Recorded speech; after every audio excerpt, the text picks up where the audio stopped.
Ibu Guru SD Negeri 2 Selanjutnya yang saya hormati, pertama-tama marilah kita panjatkan puji syukur kehadirat Allah Subhanahu wa Ta'ala yang telah melimpahkan rahmat-Nya kepada kita sehingga pada pagi hari ini kita bisa berkumpul bersama di sini dalam rangka kita belajar bersama mengenai budaya positif di sekolahan yang insya Allah akan kita pelajari bersama sampai beberapa waktu ke depan nanti. Sebelumnya perkenalkan, nama saya Yeni Ambarwati, saya guru kelas 5 di SD Negeri 1 Tekaran yang saat ini sebagai peserta CGP Angkatan 10 Kabupaten Wonogiri dan pada hari ini melaksanakan tugas aksi nyata untuk menyebarkan pemahaman tentang budaya positif. Nah, pada pagi hari ini kegiatan apa yang akan kita laksanakan Bapak Ibu? Di sini tertera bahwa menyebarkan pemahaman mengenai konsep budaya positif yang di dalamnya terdapat kurang lebih 6 konsep. Ada 6 konsep. Mohon izin untuk berdiri ya. Ada 6 konsep di sini yang akan kita pelajari, yaitu yang pertama perubahan paradigma, stimulus respon dan teori kontrol. Kemudian ada teori motivasi perilaku manusia, ada motivasi internal dan eksternal, kemudian ada keyakinan kelas, ada hukuman dan penghargaan, kemudian kebutuhan dasar manusia, posisi kontrol guru dan segitiga restitusi. Kurang lebih itu yang akan nanti kita pelajari bersama. Semua materi itu, 6-nya tadi, itu berangkatnya dari sini Bapak Ibu. Dari awal mula pemikiran tentang budaya positif itu asalnya dari sini, yaitu tentang pemikiran KHD tentang pendidikan. Kalau mungkin di PNM itu adalah topik 1 dulu tentang kurikulum merdeka. Di situ banyak dibahas bagaimana pemikiran KHD atau Ki Hajar Dewantara tentang pendidikan itu seperti apa. Kita ingat sebentar bahwa menurut Ki Hajar Dewantara, pendidikan itu adalah menuntun segala kekuatan kodrat pada anak. Kemudian pendidikan itu memberi kemerdekaan sesuai dengan kodrat anak. Kemudian pendidikan itu berpihak pada murid. Selanjutnya, dasar pendidikan anak itu berhubungan dengan kodrat alam dan kodrat zaman. Kemudian pendidikan menumbuh kembangkan budi pekerti. Itu ada 1, 2, 3, 4, 5 yang bisa dirangkum dari pemikiran KHD. Selain dari ke-6 itu, tentunya kita juga familiar sekali dengan yang namanya sistem AMOH atau apa yang namanya filosofi juga dari Ki Hajar Dewantara. Tentunya sudah hafal semua ya Bapak Ibu ya. Tiap hari mungkin kita bisa mendengar ataupun di hal-hal yang berkaitan dengan pendidikan itu identiknya, kalau Ki Hajar Dewantara itu identiknya dengan ini. Yang pertama, ing ngarsa sung tulodo, ing madya mangun karsa, tuturi handayani. Bahwa di depan itu guru harus memberi teladan atau contoh tindakan yang baik. Di tengah, di antara murid-murid, guru itu harus menciptakan prakarsa atau ide, dan di belakang guru itu harus bisa memberi dorongan, arahan, motivasi dan semangat untuk anak didiknya. Nah, berangkat dari sini maka terwujudlah yang namanya budaya positif di sekolah. Karena apa? Semua ujungnya yang kita lakukan di sekolah itu kembalinya kepada murid. Sekali lagi kembali berpihak kepada murid. Nah, sehingga segala upaya kita titik beratnya itu adalah ke murid juga. Untuk memulai pada diskusi ini, coba saya ingin mendengar pendapat dari Bapak Ibu. Ada 3 pertanyaan di sini. Mohon nanti disampaikan setuju atau tidak setuju. Yang pertama, hukuman dapat mendisiplinkan anak. Pernah memberi hukuman ke anak-anak Bapak Ibu? Pernah atau sering? Pernah ya, pernah. Nah, penghukuman ini dapat mendisiplinkan anak. Setuju atau tidak setuju? Setuju, tunjuk jari. Seperti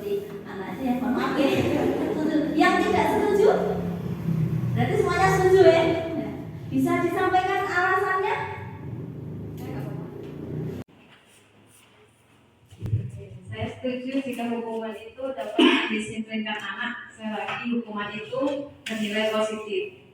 Karena dengan hukuman mungkin akan merubah tingkah laku anak. Kemudian anak yang awalnya berperilaku negatif tadi bisa berhenti seperti itu. Saya setuju nih. Jadi kayak ada efek jerah. Terima kasih, tepuk tangan untuk Mbak Ayu. Menurut Mbak Ayu, hukuman itu bisa mendisiplinkan anak karena bisa memberikan efek jerah selagi hukuman itu positif. Tidak apa-apa, ini pendapatnya bebas ya. Ada yang punya pendapat lain? Menambahkan? Cukup? Nah, kita simpan dulu jawaban dari Mbak Ayu. Sekarang kita lanjutkan yang kedua. Memberi penghargaan dapat meningkatkan motivasi belajar anak. Setuju atau tidak setuju? Setuju tidak cari? Silakan jawab, memberi alasan. Bapak atau Ibu? Monggo Pak Wi. Memberi penghargaan pada anak ya, yang tentunya yang berprestasi ya, yang 1, 2, 3. Tapi kalau untuk di dalam kelas itu kan belum tahu ya, ada yang ranking 1 itu belum tentu menjawab yang apa itu yang bagus gitu kan, yang lain. Kalau yang lain, nah itu perlu diberi penghargaan juga ya. Baik, tepuk tangan untuk Pak Wi. Setuju bahwa memberi penghargaan dapat meningkatkan motivasi belajar. Nah, nanti dari pertanyaan pemantik ini nanti akan kita simpulkan kembali di akhir pembahasan kita nanti. Ya, intinya semuanya setuju bahwa hukuman dapat mendisiplinkan, bahwa penghargaan itu dapat meningkatkan motivasi belajar. Baik, Bapak Ibu, kita lanjutkan dulu. Nah, ini yang akan kita bahas. Topik yang kita bahas nanti, yang pertama paradigma perubahan belajar, yang kedua disiplin positif dan nilai-nilai kebajikan universal, kemudian teori motivasi, hukuman dan penghargaan, restitusi, keyakinan kelas, kebutuhan dasar manusia dan dunia berkualitas, kemudian yang terakhir penerapan restitusi, 5 posisi kontrol guru dan segitiga restitusi. Bapak Ibu, siap ya? Kita dalam waktu yang beberapa saat nanti ini tidak membuat ngantuk. Kita mulai. Yang pertama tentang paradigma perubahan belajar. Kita lakukan kegiatan cobalah buka.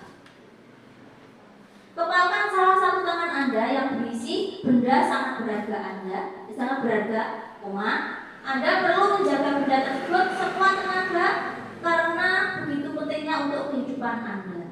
Tugas rekan Anda adalah mencoba dengan segala cara untuk membukanya. Kira-kira apa benda yang hal yang paling berharga atau benda yang paling berharga untuk apa kira-kira? Kalau tidak ada, coba kita bayangkan saja. Semuanya bayangkan di dalam genggaman Bapak Ibu itu ada uang 100.000. Coba temannya mencoba untuk membukanya. Coba buka. Coba buka.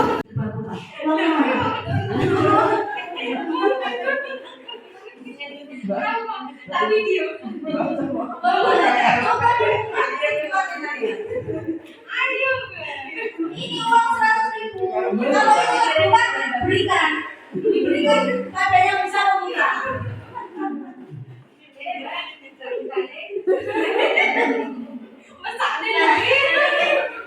Bisa terbuka tidak kira-kira? Boleh dipaksa, boleh dirayu, tidak harus dengan kekerasan ya. Sudah? Bisa membuka belum? Nah, nih berikutnya kita jawab pertanyaan ini. Apakah Anda membuka kepala tangan Anda? Siapa yang membuka tadi? Bu Ika ya? Bu Ika tadi yang menggenggam ya? Terus Bu Nanda yang membuka. Bu Ika membuka? Membuka kepala tangannya? Tidak. Tetap ditutup. Bu Nanda tidak berhasil membukanya. Kemudian kita langsung ke pertanyaan yang ketiga. Dalam kegiatan ini tadi, sesungguhnya siapa yang memegang kendali atau kontrol untuk membuka dan menutup kepalan tangan? Siapa? Diri sendiri. Sekuat apapun teman kita mau membukanya, kalau kita tidak mau, ya tetap akan kita usaha untuk tetap mengepal bagaimanapun caranya. Tapi sebaliknya, tahu apa? Kita mau membukanya tanpa usaha keras pun, gandeng lomo ya, di 1.000. Tergantung siapa keputusannya? Tergantung diri sendiri. Itu nanti masuknya kemana? Ke kontrol yang mengontrol diri kita. Itu siapa sebenarnya?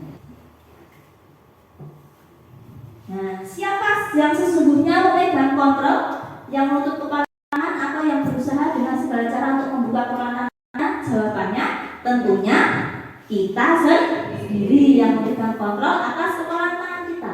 Apakah kita membuka atau menutup kepala tangan itu tergantung pada diri kita masing-masing. Sekarang pertanyaannya, kenapa kita mau membuka atau menutupnya? Pasti apa? Punya alasan, punya tujuan. Itu siapa yang tahu? Diri kita sendiri. Nah, kita masuk ke teori kontrol yang disampaikan oleh Dr. William Glasper. Ini ada apa ya? Ada dulu. Nah, ini seperti gambar apa ya? Hipnotis itu ya, jangan dilihat lama-lama. Nanti terhipnotis. Ini menggambarkan ilusi. Ya, kita kembali ke posisi kita sebagai guru. Ternyata kita sebagai guru itu ada beberapa ilusi. Ilusi itu apa tuh? Ilusi apa? Hayalan. Ilusi nyata atau bukan ilusi itu? Hayal. Ilusi berarti sesuatu yang hayal, berarti yang tidak nyata. Hanya ilusi saja. Bahwa ternyata menurut Dr. William Glasper ya, dalam teori kontrol itu pernyataan ataupun anggapan bahwa guru itu mengontrol murid itu hanya sebuah ilusi. Maksudnya apa? Mungkin murid itu terlihatnya takut kepada gurunya, ya. Tapi sebenarnya apa? Anak itu takut kepada gurunya ada sebabnya. Mungkin takut dimarahi, takut dihukum agar mendapatkan nilai yang bagus. Jadi tidak berasal dari diri sendiri. Jadi sebenarnya guru itu tidak bisa mengontrol murid. Yang bisa mengontrol ya diri murid itu sendiri. Kemudian yang kedua, semua penguatan positif, efektif dan bermanfaat. Ini mungkin melempar ke yang pemakai tadi, ya. Penguatan positif, efektif dan bermanfaat. Mungkin iya, tetapi dalam waktu yang singkat. Nanti lain hari ada kan diulangi lagi, ya. Kemarin sudah diingatkan atau kemarin sudah ingatkan, ternyata besok masih diulangi lagi. Ya. Itu tidak bertahan lama. Kemudian kritik dan membuat orang merasa bersalah dapat menguatkan karakter. Ini juga hampir sama penjelasannya. Yang ada mungkin anak bisa malah down, kurang percaya diri dan sebagainya.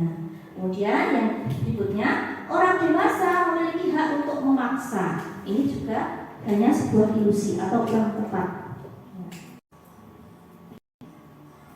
Ini agak panjang ya. Sekarang kita masuk ke perubahan paradigma, stimulus respon kepada pendekatan teori kontrol. Kita ingat kembali, teori kontrol tadi apa? Yang bisa mengontrol itu adalah diri kita sendiri. Paradigma stimulus respon. Ada stimulus baru ada respon. Ya, stimulus respon. Yang pertama, dalam stimulus respon seolah-olah orang lain dapat kita kontrol, dapat kita kendalikan, hingga kita dapat merubah seorang menjadi apa yang kita inginkan. Kemudian yang kedua, pendekatan stimulus respon cenderung melihat perilaku seseorang sebagai reaksi langsung terhadap rangsangan eksternal. Jadi ada stimulus, ada respon. Kemudian hal ini mengimplikasikan bahwa individu tidak memiliki kendali penuh atas tindakan mereka dan cenderung merespon situasi dengan cara yang terprogram. Paradigma stimulus respon memberikan pemahaman yang dampaknya pada saat itu saja, tidak efektif untuk jangka panjang. Jadi hanya sementara. Sementara untuk teori kontrol, pada teori kontrol sangat bertolak belakang. Sesuatu yang sedang kita kontrol sebetulnya tidak dapat kita kendalikan, karena yang dapat mengontrol adalah diri kita sendiri. Sesungguhnya setiap orang berperilaku memiliki tujuannya sendiri-sendiri. Kemudian dengan pendekatan teori kontrol mengajarkan kita untuk selalu bisa berpikir dan menerapkan sikap positif, sehingga akan memberikan dampak positif pula dalam jangka yang panjang. Nah, nanti yang akan menjadi tujuan bahwa anak-anak itu melakukan segala sesuatu itu atas kehendak sendiri dalam kerangka budaya positif. Nah, sekarang masuk ke materi 2, disiplin positif dan nilai-nilai kebajikan universal. Nah, kita langsung ke disiplin. Disiplin itu sesuatu hal yang melekat pada ketertiban. Kalau menurut saya nih, anak-anak yang tertib itu bisa dikatakan disiplin. Berasal dari bahasa Latin disiplina yang artinya belajar, yang berakar dari kata disiplin atau murid atau pengikut. Kemudian disiplin diri membuat orang menggali potensinya menuju sebuah tujuan sesuatu yang dihargai dan bermakna. Seseorang yang memiliki disiplin diri berarti mereka bisa bertanggung jawab terhadap apa yang dilakukannya, karena mereka mendasarkan tindakan pada nilai-nilai kebajikan universal.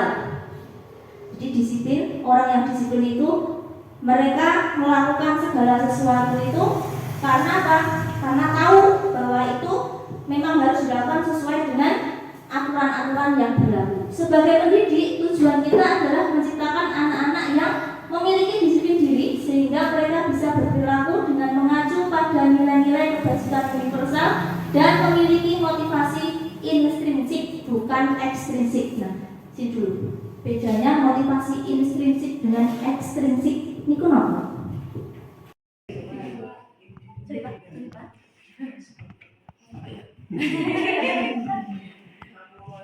Kalau intrinsik itu di dalam. Kalau ekstrinsik itu di luar. Motivasinya dari luar, dari orang lain. Menurut saya. Matur suwun Pak. Ya, ada yang mau menambahkan? Sama ya, betul. Motivasi ekstrinsik itu motivasi yang berasal dari luar murid yang bersangkutan, intrinsik dari dalam. Sekarang kalau Pak Wi tadi sudah menyampaikan pengertiannya, sekarang contohnya. Ini monggo Bu Dani. Motivasi ekstrinsik dan ekstrinsik.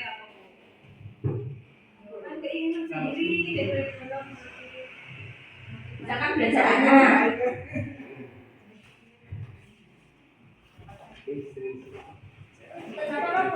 Sampaikan Allah ekstrinsik, intrinsik. Mungkin kalau intrinsik itu dari diri sendiri, contohnya ingin menjadi lebih baik, tapi dari dirinya sendiri. Jadi kayak kalau aku mau apa nanti aku akan menjadi apa, itu jadi diri sendiri. Tapi kalau ekstrinsik itu dari orang lain, contohnya bisa dipaksa atau dia menginginkan sesuatu hal itu. Baik, terima kasih Mbak Ayu. Betul semuanya 10 penjelasan Pak Ayu betul. Mbak Ayu betul, ekstrinsik itu dari luar. Kamunya tadi betul, ingin mendapatkan nilai yang bagus. Itu intrinsik apa ekstrinsik? Ekstrinsik ya. Berikutnya. Nah, sekarang kita masuk ke nilai kebajikan universal. Apa tuh nilai kebajikan universal itu? Nilai kebajikan universal adalah sifat-sifat positif manusia yang merupakan tujuan mulia yang dicapai setiap individu. Nilai tersebut bersifat dan lintas bahasa, suku, bangsa, agama maupun latar belakang. Jadi di seluruh dunia itu sama, bahwa nilai tersebut di Indonesia positif, di Amerika juga nilainya positif, maka dinamakan kebajikan universal. Setiap perilaku atau perbuatan memiliki suatu tujuan. Ini menurut Dr. William Blatcher. Dengan mengaitkan nilai-nilai kebajikan yang diyakini seseorang, maka motivasi intrinsiknya akan terbangun sehingga menggerakkan motivasi dari dalam untuk dapat mencapai tujuan mulia yang diinginkan.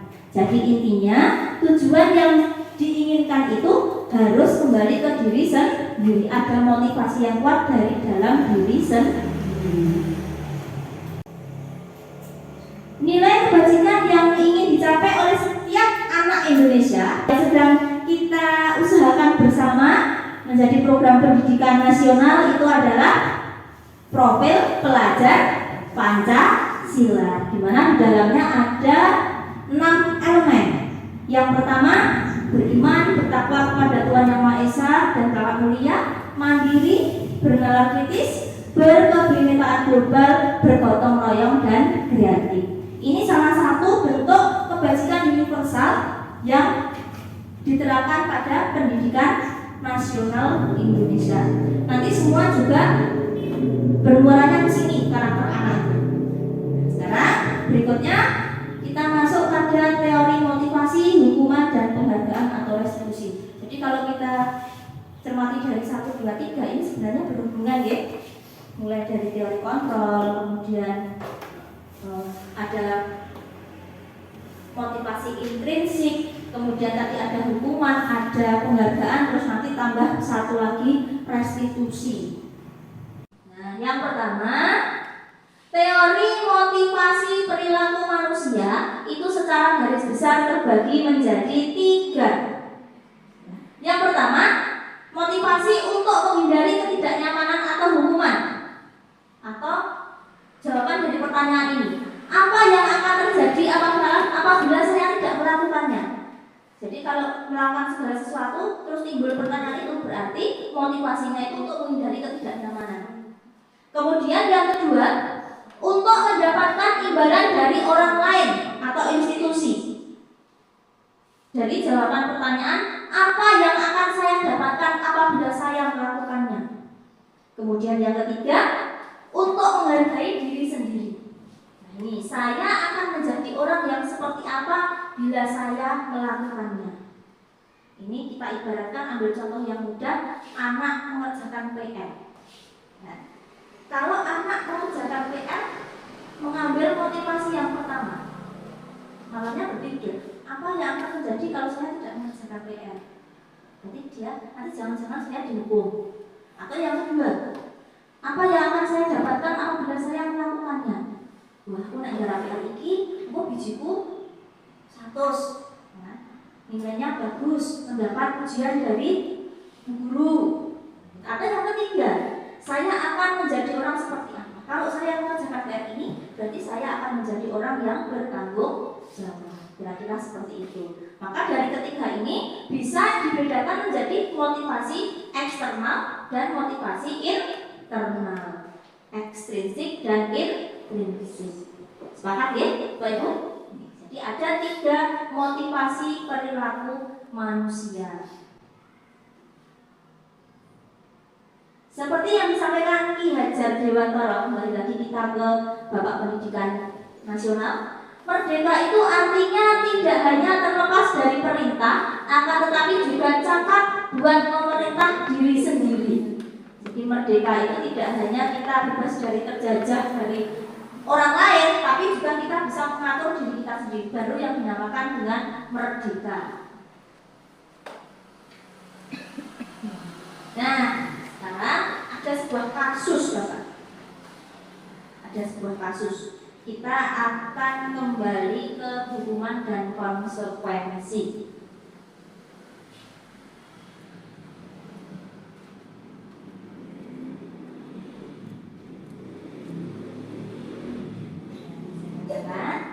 IPA kurang menguasai pelajaran matematika, sehingga pada saat pelajaran tersebut berlangsung dia lebih banyak berdiam diri dan menggambar di buku pelajarannya.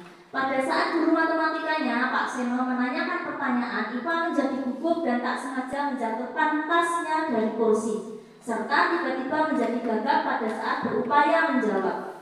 Seluruh kelas yang pun tertawa melihat perilaku Iva yang bicara tergagap dan terkejut tersebut.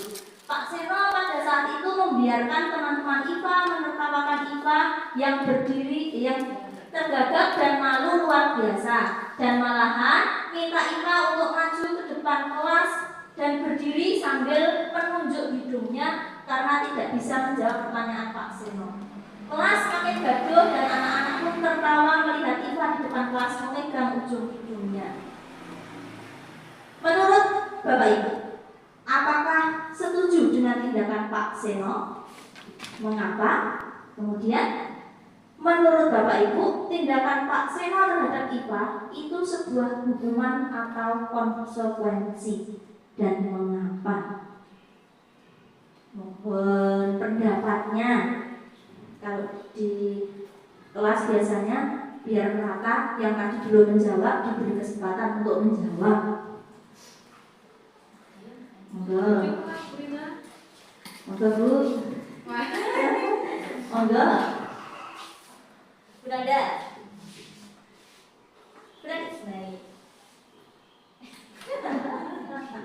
Hukuman atau konsekuensi? Ada nggak kasus seperti ini ya? Anak disuruh maju ke depan karena melakukan satu kesalahan dan sebagainya. Banyak yang kono kan mobil ya. Saya nomor satu saja. Gini, monggo. Yang pertama tadi, apakah Anda setuju dengan tindakan Pak Seno terhadap Iva? Kalau saya kurang setuju, ya. Mengapa? Karena itu nanti karena yang pertama tadi ya sudah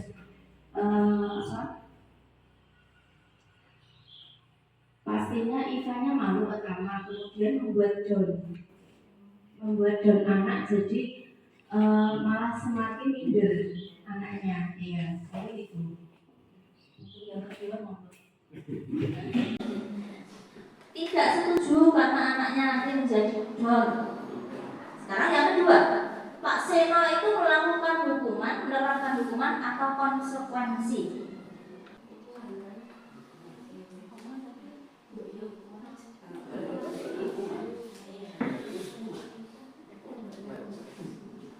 Monggo.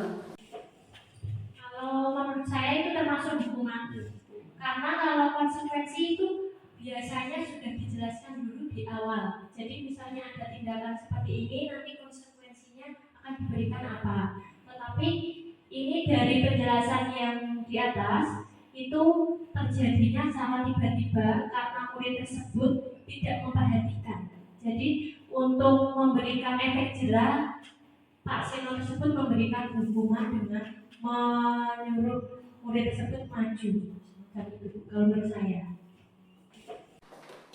Oke, terima kasih Bu Ita. Oke, semua setuju ya?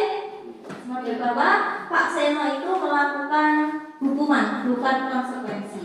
Kita lihat dulu selanjutnya. Nah, untuk membedakannya, di sini ada perbedaan antara hukuman dan konsekuensi. Tindakan terhadap suatu pelanggaran pada umumnya itu berbentuk kalau tidak hukuman, ya konsekuensi. Ternyata hukuman dan konsekuensi itu adalah dua hal yang berbeda. Yang pertama, hukuman itu sesuatu yang menyakitkan harus terjadi, kan seperti paksaan, dipaksa. Sementara konsekuensi itu sesuatu harus terjadi, seperti yang disampaikan Bu Ika tadi, ya. Ini kesalahannya, maka nanti efeknya seperti ini, harus terjadi. Kemudian hukuman itu biasanya membuat anak sakit baik secara fisik maupun secara psikis. Tadi bisa buat down, ya. Kalau hukumannya fisik, nanti ya fisiknya yang kena. Kemudian kalau konsekuensi itu membuat anak merasa tidak nyaman dalam jangka waktu pendek, tetap tidak nyaman. Kemudian hukuman itu malah cenderung membuat anak benci kedisiplinan. Padahal juga salahnya sendiri, tapi karena dia dapat hukum biasanya ada berontaknya, ada tidak terimanya.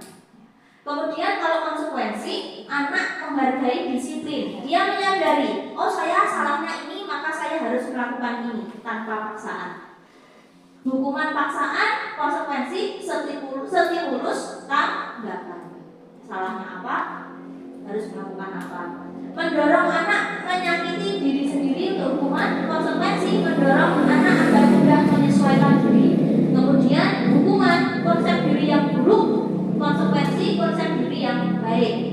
Pada hukuman, anak belajar untuk menyembunyikan kesalahan, biasanya tunjuk-tunjuk temannya biar tidak dihukum. Ya. Pada konsekuensi, anak belajar untuk mematuhi peraturan. Kemudian hukuman, marah, rasa bersalah, dipermalukan, merasa tak dihargai, ya, tidur, kurang percaya diri karena dihukum. Tetapi untuk konsekuensi, kehilangan hak, dibuat tidak nyaman, diasingkan untuk sementara. Tetap ada rasa tidak nyamannya. Berikutnya, sekarang kita masuk ke restitusi. Pada program budaya positif atau disiplin positif ada yang namanya restitusi. Tadi ada hukuman, ada konsekuensi, satu lagi yang namanya restitusi. Restitusi itu adalah proses menciptakan kondisi bagi murid untuk memperbaiki kesalahan mereka sehingga mereka bisa kembali ke kelompok mereka dengan karakter yang lebih kuat. Kemudian proses kolaboratif yang mengajarkan murid untuk mencari solusi untuk masalah mereka dan membantu murid berpikir tentang orang seperti apa yang mereka inginkan dan bagaimana mereka harus memperlakukan orang lain. Jadi intinya kalau tadi hukuman atau konsekuensi itu anak merasa tidak nyaman, malu kepada temannya. Mungkin setelah dihukum dia menjadi minder, menyendiri atau setelah melaksanakan konsekuensi. Tetapi pada restitusi itu malah sebaliknya. Dia mengakui kesalahannya, tetapi dia bisa kembali ke kelompoknya dengan pandangan baru, ya, dengan semangat baru, ya, tanpa merasa tidak nyaman.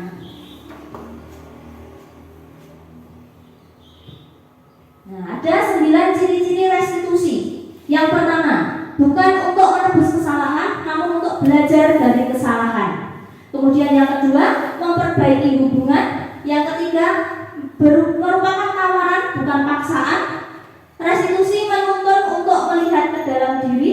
Restitusi mencari kebutuhan dasar yang mendasari tindakan. Kemudian restitusi diri adalah cara yang paling baik.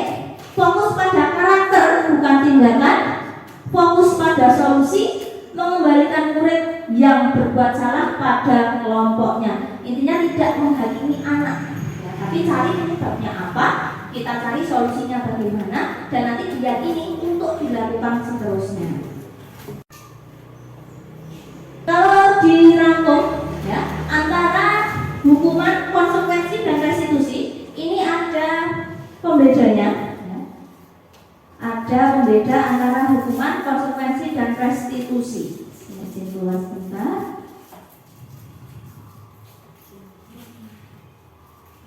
Ya kan ya? Aku kurang besar.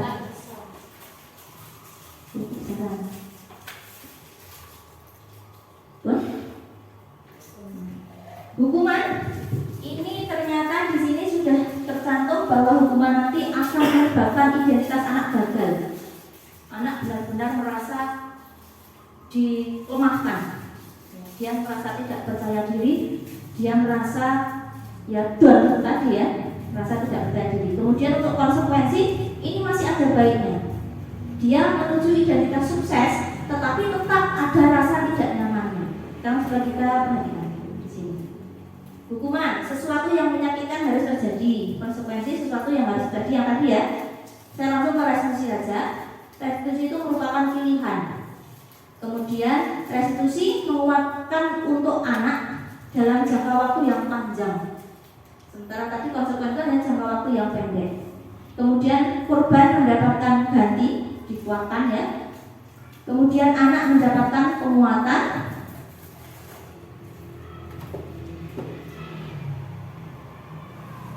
Masalah terpecahkan, mulai belajar bertanggung jawab untuk perilakunya. Sementara konsekuensi itu perlu monitoring, supervisi terus-menerus dari guru.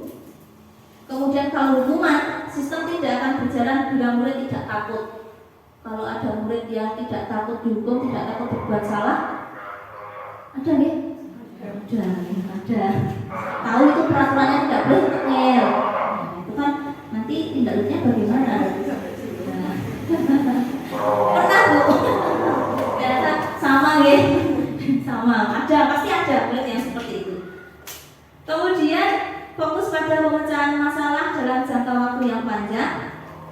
Kemudian berikutnya, jika ini kita sampaikan secara lisan, kalau hukuman itu pasti langsung ke peraturannya. Ini kamu harus seperti ini, titik. Tidak ada komanya, titik. Kemudian kalau konsekuensi, apa peraturannya? Ini. Kamu tidak melakukan, berarti nanti kamu harus bagaimana? Masih mending ya itu ya, masih mending. Nah sementara untuk yang restitusi kita kembalikan ke keyakinan, kebajikan tadi, ya, keyakinan apa yang kamu yakini, apa yang bisa kamu lakukan untuk memperbaiki masalah ini. Jadi lebih ke memahami permasalahan anak.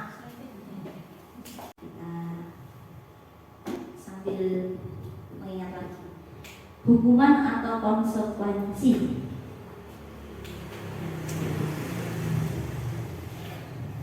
Satu,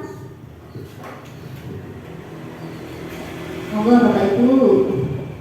1, 2, 3, 4. Monggo nomor berapapun boleh. Mau coba menjawab yang mana?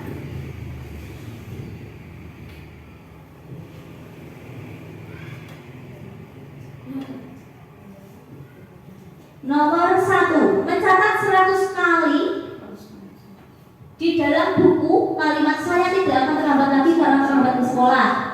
Yang kedua, lari keliling lapangan basket 2 kali karena terlambat hadir di sekolah. Kemudian membersihkan coretan yang dibuatnya di meja tulis.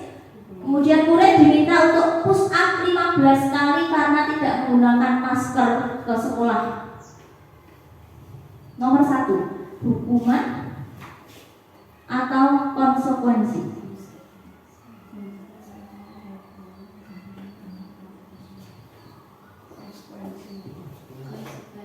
Nomor 1, konsekuensi. Nomor 2, hukuman. Nomor 3, konsekuensi. Nomor 4, hukuman. Masih ada lagi betul nggih? Oh, masih ada.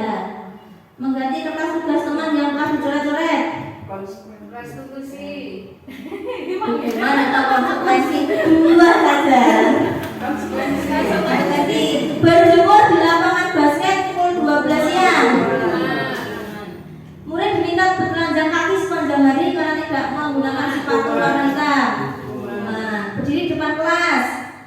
Hukuman. Membersihkan tumpahan air di meja tulis. Konsekuensi. Kehilangan 10 menit jam istirahat untuk mengerjakan tugas karena terlambat datang. Konsekuensi. Terus duduk di bangku pinggir lapangan pada jam istirahat, tidak diizinkan bermain oleh guru piket karena mencederai teman saat bermain di lapangan. Terlambat hadir di pembelajaran daring. Kemudian diminta tinggal untuk membahas ketertinggalan pembelajaran. Lari keliling lapangan basket 2 kali. Membersihkan WC sekolah. Hukuman. Sekarang jawabannya tidak ada. Jawabannya tidak ada. Ini kembali ke pengertian yang tadi. Yang dimaksud dengan hukuman, ya, ciri-cirinya apa? Ya negatif. Betul, negatif. Bisa secara fisik ataupun verbal. Hukuman, ya. Terpaksa. Berarti kalau yang fisik-fisik itu hukuman, ya, hukuman. Tapi kalau konsekuensi tadi sudah disepakati sebelumnya. Nomor 1 hukuman. Nomor 1 hukuman. Nah, berikutnya ada istilah baru lagi Bapak Ibu, dihukum oleh penghargaan. Penghargaan kok malah menghukum, itu bagaimana? Ya. Yang namanya penghargaan itu kan memberikan motivasi tadi ya, yang di awal tadi. tadi memberikan motivasi belajar, lebih semangat, lebih baik lagi. Tapi ternyata dihukum oleh penghargaan. Penghargaan itu merupakan salah satu bentuk hukuman. Maksudnya bagaimana? Bahwa penghargaan itu berlaku sama dengan hukuman, dalam arti meminta atau membujuk seseorang melakukan sesuatu untuk memenuhi suatu tujuan tertentu dari orang yang meminta. Bedanya, kalau hukuman itu negatif, kalau penghargaan itu positif. Tapi kedua-duanya sama, tidak memunculkan yang namanya motivasi intrinsik. Jadi diberikan penghargaan ini posisinya sama dengan diberikan hukuman. Kalau tidak diberi penghargaan, saya tidak akan maju. Saya akan tertib karena saya takut dihukum. Berarti ada motivasi eksternal, dorongan eksternal, dan akan ada faktor ketergantungan. Beberapa dampak dari penghargaan. Kenapa hukuman itu adalah penghargaan? Ini ada beberapa dampaknya. Pengaruhnya jangka pendek dan jangka panjang. Jadi kalau untuk hukuman penghargaan itu pengaruhnya jangka pendek. Jangka pendek sepanjang diberi hadiah, dia semangat. Setelah itu besok tidak diberi lagi, belum tentu semangat lagi. Hanya jangka pendek saja. Kemudian berikutnya, terus bagaimana kalau penghargaan itu hukuman dan itu hal yang tidak menimbulkan motivasi intrinsik? Berikutnya di sini ada bentuk program kebajikan atau apresiasi. Kita ganti apresiasi. Dalam memberikan apresiasi atau pengakuan perlu diingat beberapa hal. Yang pertama, beri pengakuan secara khusus, secara pribadi kepada semua murid secara bergantian, secara konsisten, fokus pada proses. Bagaimana prosesnya? Bisa kita terangkan. Contoh pengakuan atau apresiasi. Jadi dibanding kita memberikan penghargaan, misalkan diberi hadiah dan sebagainya, kita beri pengakuan atau apresiasi untuk anak yang mungkin berprestasi di kelas dan sebagainya.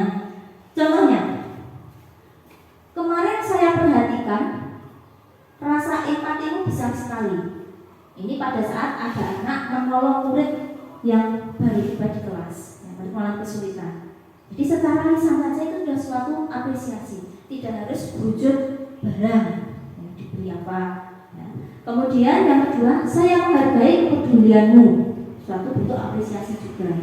Kemudian terima kasih untuk rasa tanggung jawabmu. Mungkin ketika pada saat kamu memungut kertas-kertas yang berserakan di lantai, kemudian ada anak yang membantu dan sebagainya. Itu bentuk-bentuk apresiasi kebajikan. Yang berikutnya itu adalah keyakinan kelas. Tentunya ini juga salah satu materi yang ada di PMM, di topik pada PMM. Pada topik berapa? Ada yang sudah aksi nyata keyakinan kelas, Bapak Ibu? Sampun mendapatkan keyakinan kelas? Aksi nyata di PMM, ya. Apa itu keyakinan kelas? Nah, mengapa tidak peraturan saja? Mengapa harus keyakinan kelas? Aneh-aneh ya, kemudian kan ya peraturan bukan keyakinan. Kan baru-baru saja nih yang namanya keyakinan. Kemudian ada lagi dengan kesepakatan kelas. Sekarang ganti lagi dengan keyakinan. Kenapa harus keyakinan kelas bukan peraturan kelas? Kita ambil analogi pertanyaan seperti ini, Bapak Ibu. Yang pertama, mengapa kita memiliki peraturan harus mengenakan helm bila mengendarai kendaraan roda 2? Yang kedua, mengapa kita memiliki peraturan 3M, menggunakan masker, mencuci tangan, menjaga jarak pada masa corona kemarin?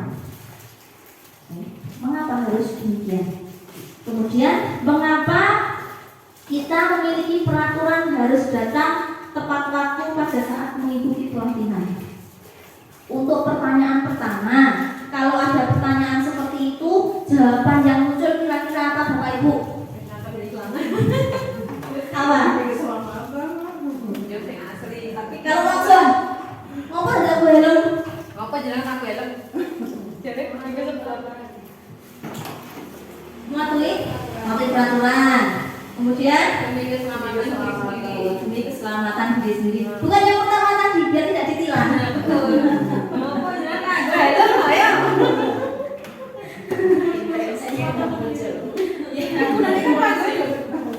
Kalau tadi mematuhi peraturan, kemudian demi keselamatan, mana yang eksternal, mana yang internal? Kalau internal selamatan. Keselamatan. Internal keselamatan diri, eksternal Karena Pak Polisi. peraturan biar tidak ditilang. Oke, terima kasih. Kemudian yang kedua, mengapa kita memiliki peraturan 3M pada saat corona? Kesehatan. Kesehatan, keselamatan. Kemudian mengapa kita peraturan harus datang tepat waktu pada saat mengikuti pelatihan? Agar tidak Biar tidak kena hukuman, ketinggalan. biar tidak ketinggalan materi. Pasti ada eksternal, ada internal. Nah, untuk mendukung motivasi intrinsik atau internal, kita kembali ke nilai-nilai atau keyakinan-keyakinan lebih menggerakkan seseorang dibandingkan mengikuti serangkaian peraturan-peraturan.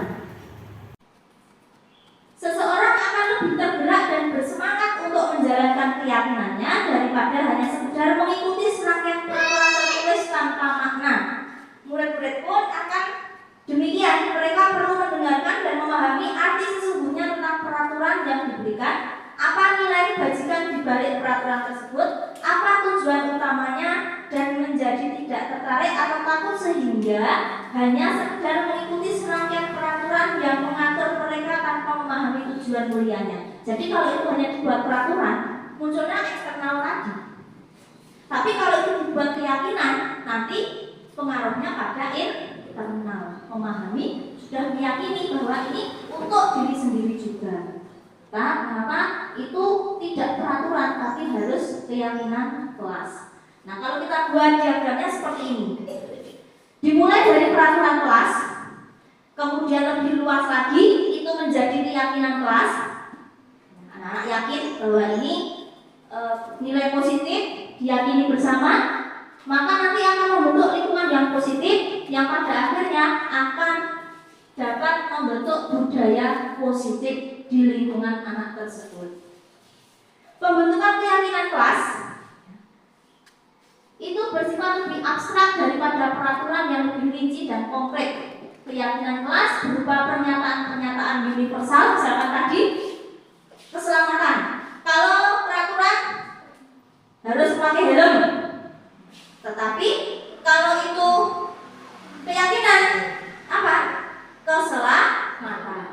Yakin ya, dengan pakai helm akan menjamin atau menjaga keselamatan. Kemudian pernyataan keyakinan kelas senantiasa dibuat dalam bentuk positif, tidak terlalu banyak sehingga mudah diingat dan dipahami oleh semua warga kelas. Kemudian diterapkan di lingkungan sekolah, lingkungan kelas tersebut. Semua warga kelas hendaknya ikut berkontribusi dalam pembuatan keyakinan kelas lewat kegiatan curah pendapat. Jadi apa keinginan anak-anak ketika pembelajaran di kelas itu pengen kelas yang seperti apa, itu anak-anak bisa menyampaikan, bisa secara lisan, bisa secara tertulis. Kemudian bersedia meninjau kembali keyakinan kelas dari waktu ke waktu. Jadi itu tidak stuck ini paten tidak, tapi apa? Dievaluasi. Ini yang kurang apa, yang tidak perlu apa. Jadi bisa dievaluasi setiap saat. Kemudian dari kedua ini Bapak Ibu, ada dua kesepakatan kelas atau peraturan kelas. Kira-kira mana yang merupakan keyakinan kelas dan mengapa? Yang hijau atau yang putih? Yang hijau datang tepat waktu, mengucapkan salam, menjaga kebersihan sekolah, berdoa sebelum sudah kegiatan atau dalam pembelajaran. Sementara yang putih, yang sebelah kanan, kami guru dan murid yang saling menyayangi, semangat belajar, peduli dengan teman. Yang hijau apa? Yang hijau peraturan, yang putih keyakinan. Ada beda ya? Secara konteks, secara teks kalimatnya pun sudah berbeda.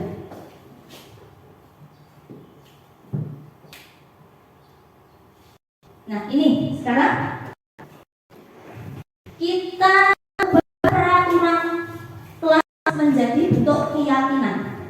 Jika ada peraturan, selalu kembalikan buku ke tempatnya. Keyakinannya apa? Memunculkan sikap apa? Meyakini sikap apa? Kalau tadi memakai helm itu keselamatan, kesehatan, tanggung jawab. Oke, tanggung jawab bisa. Kemudian dilarang mengganggu orang lain.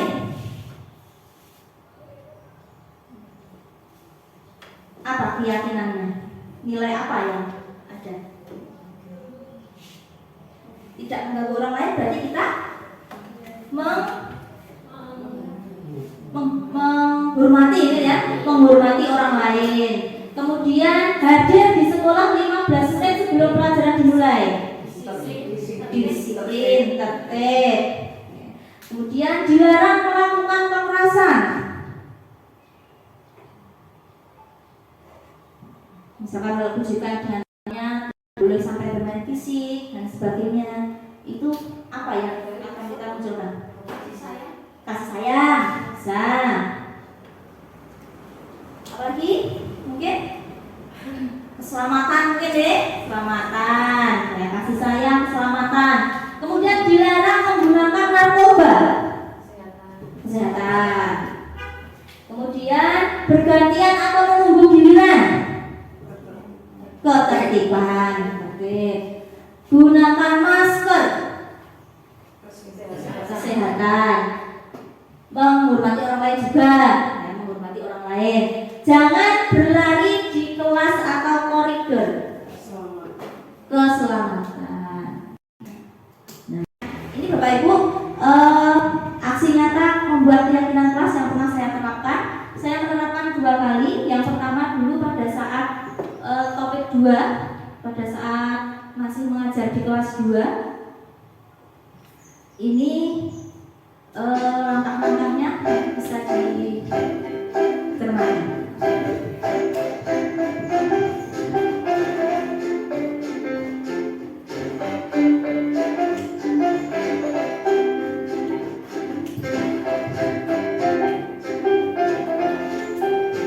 Yang pertama itu mengenalkan keyakinan kelas, kemudian yang kedua siswa itu menuliskan keyakinan yang mereka inginkan, kemudian yang ketiga guru dan siswa mengulas keyakinan yang disampaikan, kemudian memilah mana yang perlu diterapkan dan mana yang kurang perlu, kemudian diubah menjadi kalimat positif, kalimat keyakinan, kemudian menuangkannya dalam bentuk poster dan disepakati bersama. Oke, kemudian ditempel di dinding yang setiap saat murid itu bisa melihat. Ini kalau misalkan murid lupa melanggar keyakinannya, tinggal tunjuk apa keyakinan kita. Oh iya, jadi tanpa menunjukkan kamu salah ini, tinggal tunjuk keyakinannya apa, anak sudah ingat dan itu sudah terbukti lumayan efektif, ada efektivitasnya daripada kita hanya sekedar memarahi atau menegur. Jadi mereka secara sadar, oh kemarin saya yang buat, berarti ini harus secara bertanggung jawab.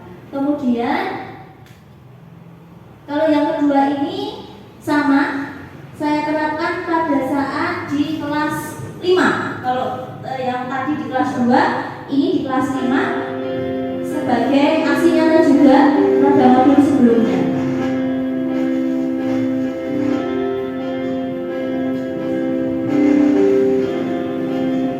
Kembali lagi ke pemikiran KHB, ya. Jadi berangkatnya dari pemikiran KHB. Aksi nyatanya itu adalah mengembangkan sikap disiplin melalui keyakinan kelas yang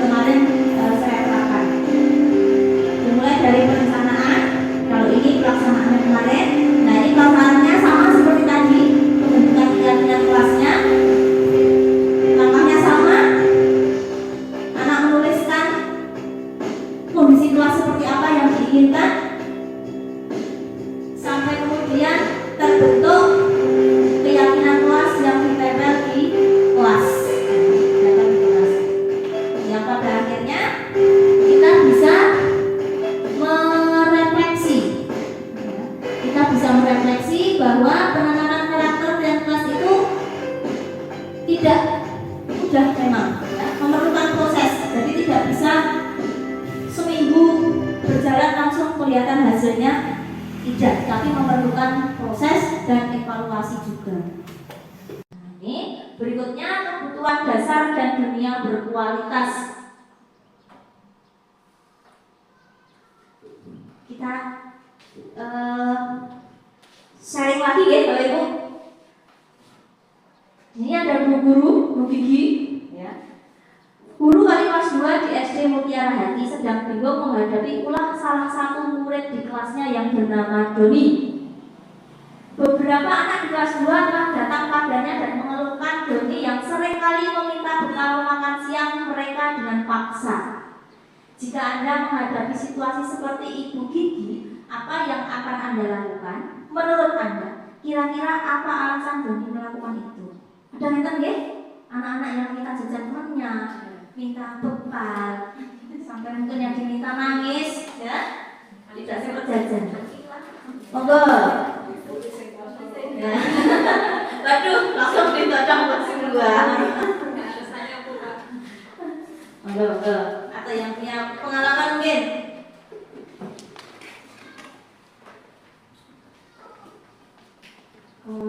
Biasanya lakukan itu alasannya karena tidak bawa uang saku, terus tidak dibekali, atau bahkan uang sakunya kurang.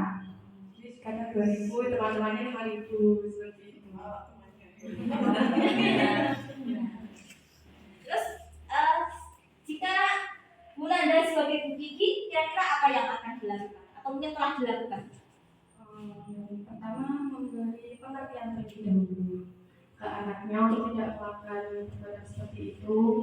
Kemudian kalau ada korban teman-temannya yang menjadi sasaran sebelumnya, untuk mengganti ya, untuk memberikan pengalaman bahwa anak ini harus mengganti gitu. Untuk rasa tanggung jawab dan tanggung jawab.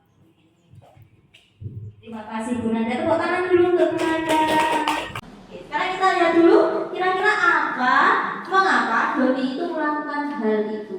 Jadi ini memang di setiap sekolah pasti ada ya anak yang seperti ini. Kelas saya pun juga ada, itu yang kadang minta uang jajan atau minta jajan temannya, tidak dikasih, ada yang maksa. Ini ternyata tidak jauh, tidak lepas dari kebutuhan dasar manusia. Jadi manusia itu memiliki 5 kebutuhan dasar.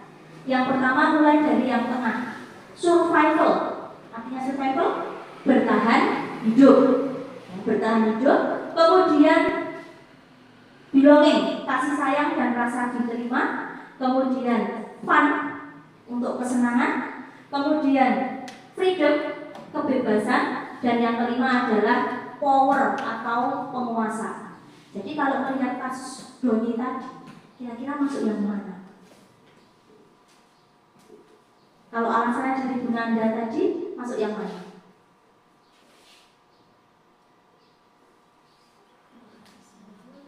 Penjelasannya dulu ya. Nah, coba kita lihat. Nah, ini kita jelaskan dulu, kita pahami dulu. Yang pertama, survival, kebutuhan bertahan hidup adalah kebutuhan yang bersifat fisiologis untuk bertahan hidup, misalnya kesehatan, rumah, makanan. Kemudian yang kedua, kebutuhan untuk disayangi dan diterima meliputi kebutuhan akan hubungan dan koneksi sosial, kebutuhan untuk memberi dan menerima kasih sayang, dan kebutuhan untuk merasa menjadi bagian dari suatu kelompok. Kemudian kebutuhan penguasaan atau power meliputi keinginan untuk dianggap berharga, bisa membuat perbedaan, bisa membuat pencapaian, kompeten, diakui dan dihormati. Power. Kemudian yang keempat, kebutuhan untuk bebas.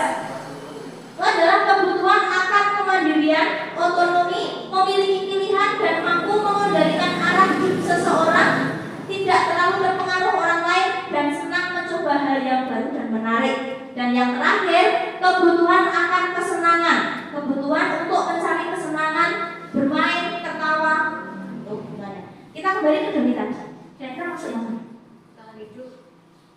Boleh. Sebenarnya semuanya bisa masuk ya? Bisa masuk ya. Tergantung nanti alasan yang disampaikan. Kalau alasannya Bu Nanda tadi masuk ke mana? Bertahan hidup.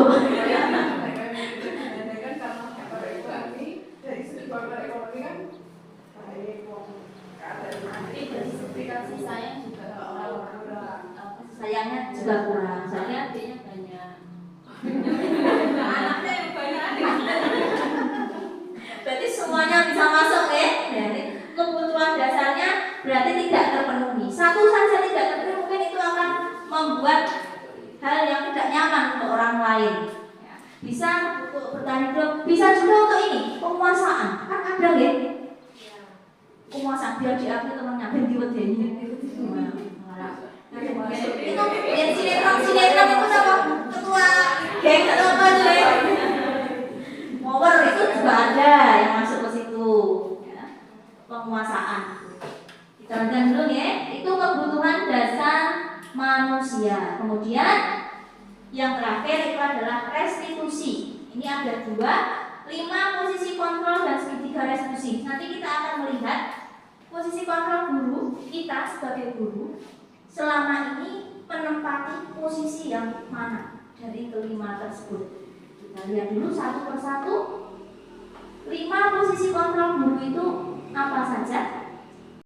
Untuk lebih jelasnya, ilustrasi dari 5 posisi kontrol. Ada pembuat, pembuat rasa bersalah, teman, pemantau, manajer. Ini perbedaannya. Kalau penghukum dan pembuat rasa bersalah, dia masih sebagai hukuman, berarti dia masih pada identitas gagal. Kemudian teman dan pemantau, ini identitas berhasil sukses tetapi kontrolnya masih dari luar, eksternal.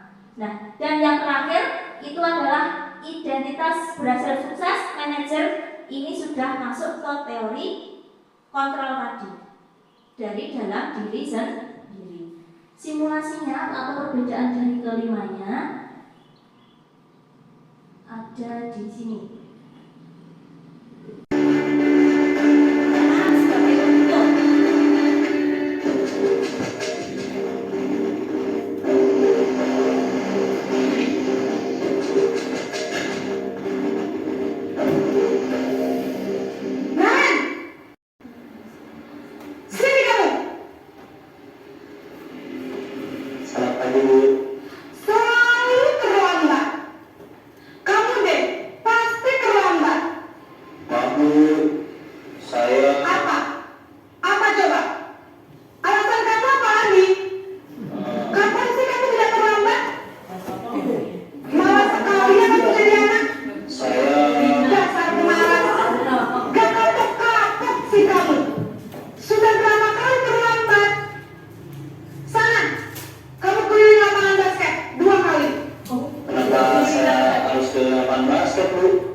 Maaf sekali. Ya sudah, lain kali jangan bikin ibu susah lagi ya nak ya. Ibu tidak akan kuat lagi kalau kamu begini terus. Bisa jantungan kalau ibu tegur bapak kepala sekolah. Sana cepat ke kelas. Maaf ya Bu. Maaf sekali.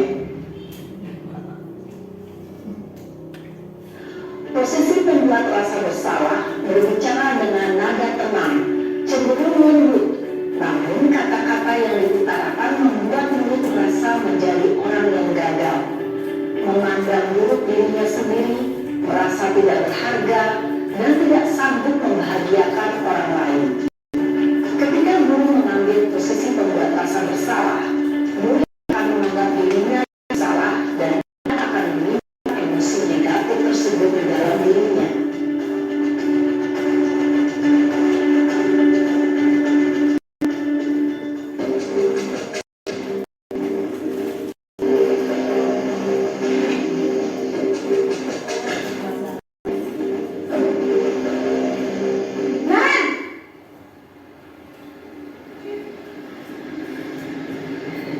Selamat pagi Bu. Wah, sudah jam berapa ini nak? Terlambat lagi ya sayang. Iya Bu, habis ibu saya lupa bangunkan saya Bu. Kamu malah menyalahkan ibu kamu. Kamu bukannya anak yang larinya paling kencang. Kok terlambat sih? Iya Bu, saya memang malam bangun tadi. Jadi biarpun saya lari kencang, tetap gak kesenjan Bu. Ya sudah sana. Nanti lain kali larinya lebih kencang lagi ya. Biar gak terlambat lagi. Bikin senang ibu. Demi ibu. Bisa lah Bu. Ya sudah sana masuk kelas. Ibu beresin urusan absen kamu. Kamu ini ada-ada saja. Dalam posisi teman, guru berbicara dengan nada suara ramah, akrab, cenderung bersenda gurau untuk menjaga suasana tetap santai. Murid akan merasa senang, aman, dan akrab dengan guru. Identitas yang tercipta adalah identitas sukses atau berhasil. Namun, perlu diingat, karena ini masih dorongan eksternal, maka ada faktor ketergantungan dari murid kepada orang tertentu.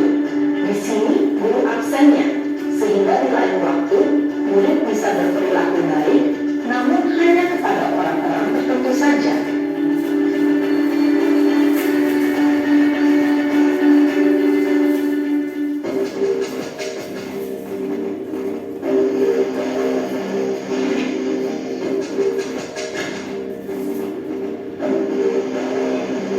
Nan!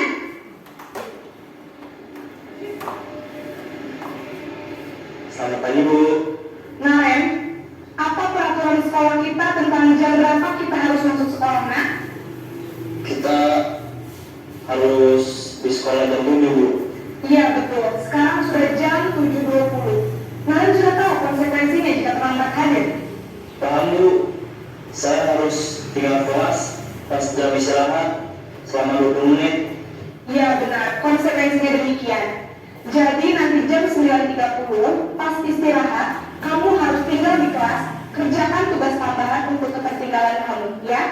Baik Bu.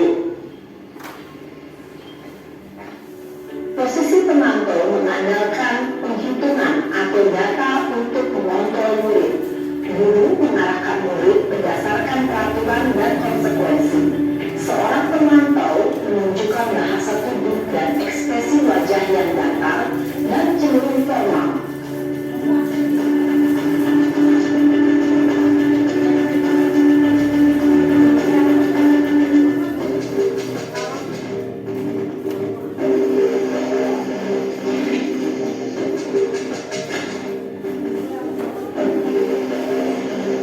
Naren!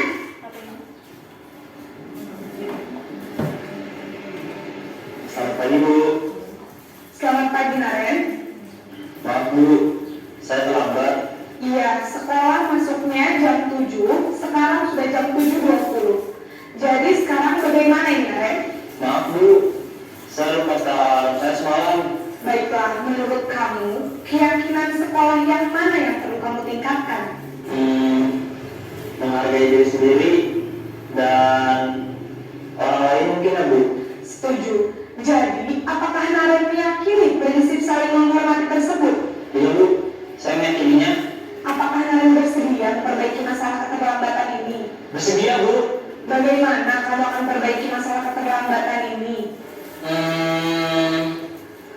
Saya akan coba untuk tidak lupa menyetel alarm saya Bu. Baik, kalau Naren lupa menyetel alarm di rumah, ada orang yang kira-kira bisa bantu mengingatkan tidak? Ada Bu, kakak saya, Kak Emma. Ada lagi selain Kak Emma? Selain Kak Emma, ada ibu saya. Baik, jadi yang mengingatkan Naren adalah Kak Emma dan ibu kamu ya? Kira-kira akan mulai start alarm kapan nih Naren? Setelah pulang sekolah, akan segera saya lakukan. Baik, jadi Naren akan setel alarm untuk bangun besok pagi dan akan diingatkan oleh kakak dan ibu dan Naren ya. Ada lagi yang mungkin perlu dilakukan Naren agar tidak terlambat bangun lagi? Tidak ada Bu. Baik Naren, terima kasih untuk kerjasama kamu. Sekarang kamu perlu kembali ke kelas untuk belajar. Baik Bu, terima kasih. Posisi manajer adalah posisi kontrol yang disarankan untuk membimbing murid memiliki sikap disiplin yang positif, yaitu murid yang mandiri, bertanggung jawab, dan dapat memecahkan masalah. Tujuan dari posisi ini adalah agar murid dapat berefleksi atas tindakannya. Guru akan dengan tulus memberikan pertanyaan-pertanyaan bermakna, sehingga membuat murid dapat belajar dari kesalahannya dan mencari sebuah solusi untuk menyelesaikannya. Ibu dan bapak guru hebat, setelah mengamati adegan kelima posisi kontrol tadi, kira-kira posisi mana yang paling ideal? Posisi mana yang dapat menunjang motivasi intrinsik murid? Ya, tentu posisi manajer. Posisi ini memang posisi ideal dan ingin dituju setiap pendidik. Pada posisi inilah, guru dapat menerapkan disiplin positif yang berpihak pada murid, yang memerdekakan murid. Perjalanan seorang pendidik tentunya tidak mudah untuk sampai pada posisi seorang manajer.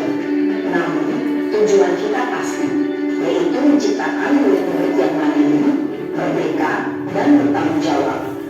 Semoga penggambaran 5 posisi kontrol yang telah diperlihatkan ini dapat menjadi ajang refleksi bagi kita semua, agar dapat terus mengasah dan menerapkan disiplin positif yang memerdekakan murid. Mari terus berlatih dan bersemangat. Selamat menerapkan.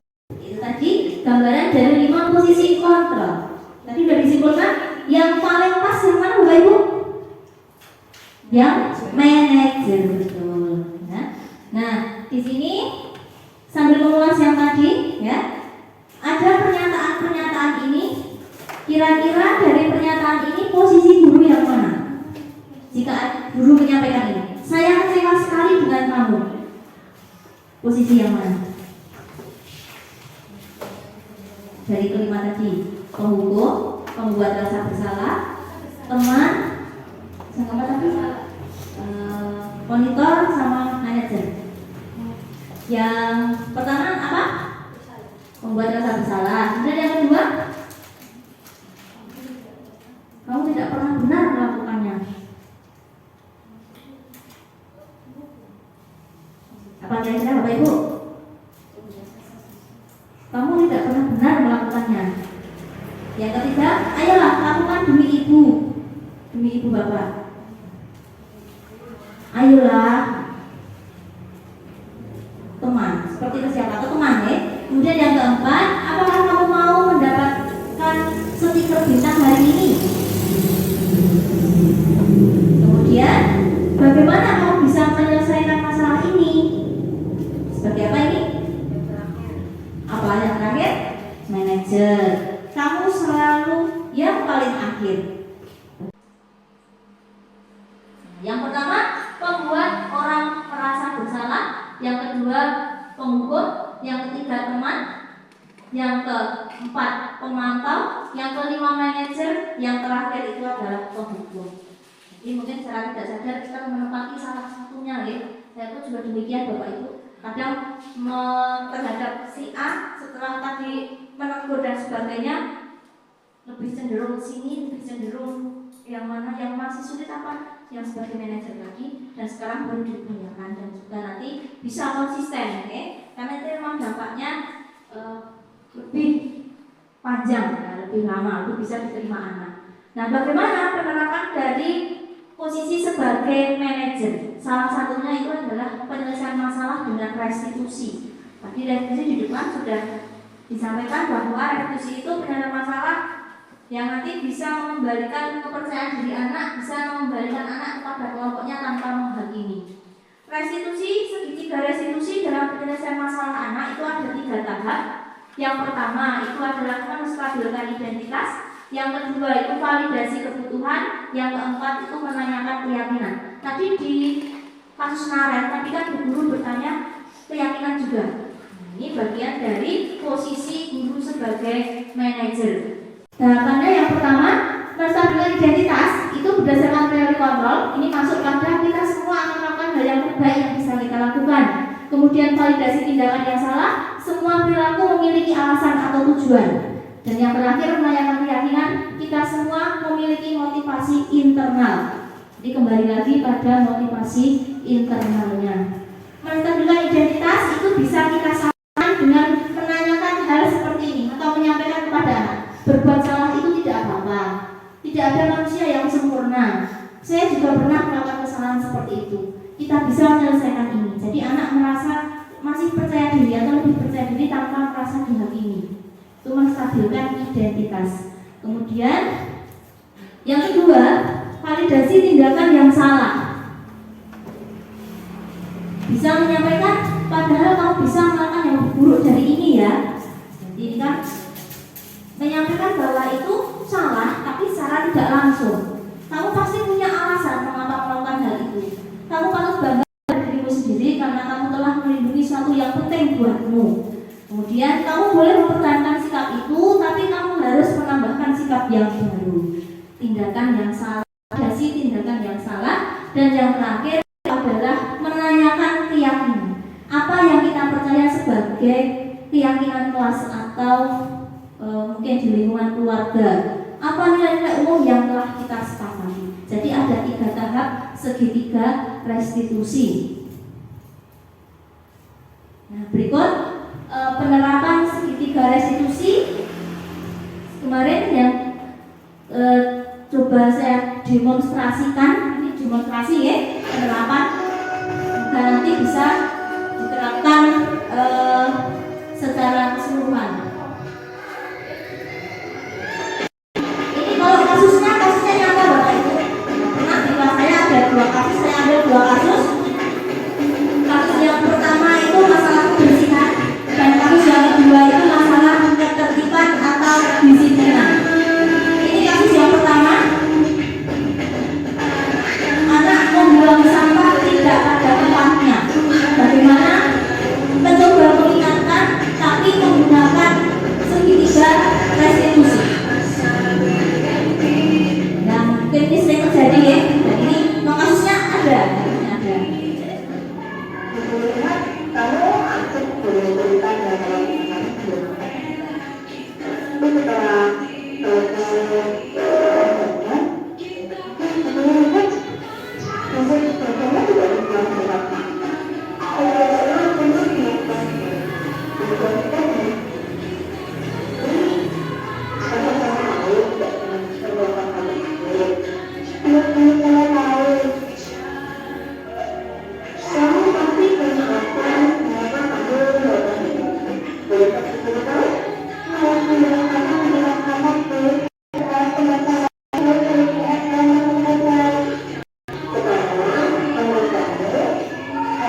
dalam hal ini?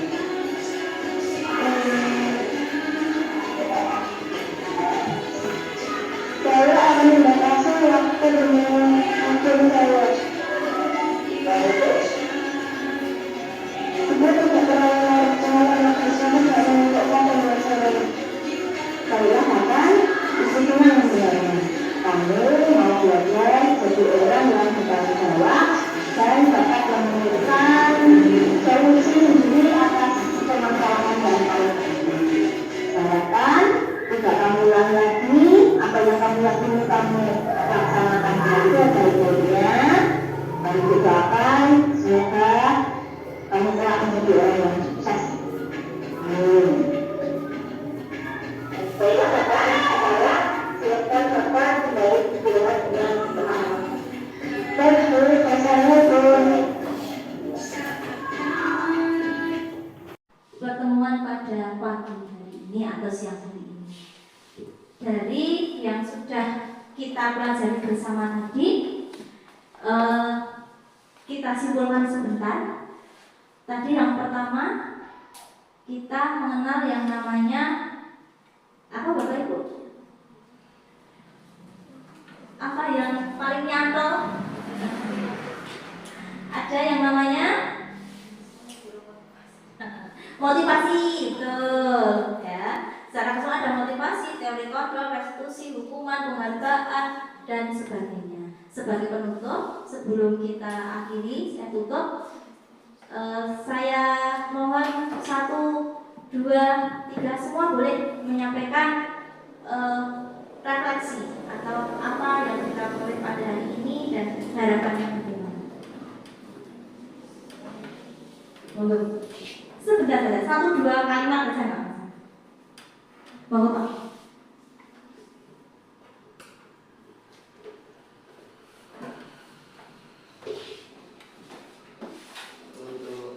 Refleksi ya dari yang disampaikan Bu ini tadi, semuanya apa ya, mau diterapkan di sekolah sini ya. Juga tentang apa tadi? Yang pertama apa Mbak? Motivasi, terus restitusi, apa lagi? Keyakinan, ya, keyakinan kelas, ya, itu semuanya sudah bagus nanti kalau kita terapkan di sekolah ini. Terima kasih.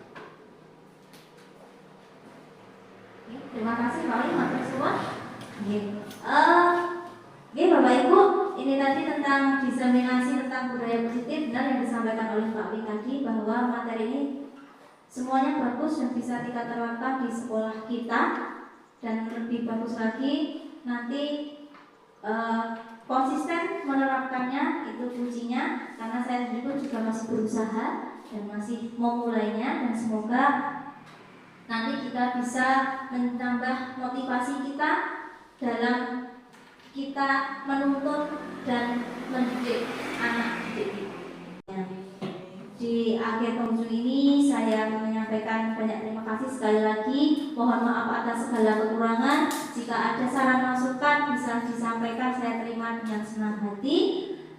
Wassalamualaikum warahmatullahi wabarakatuh.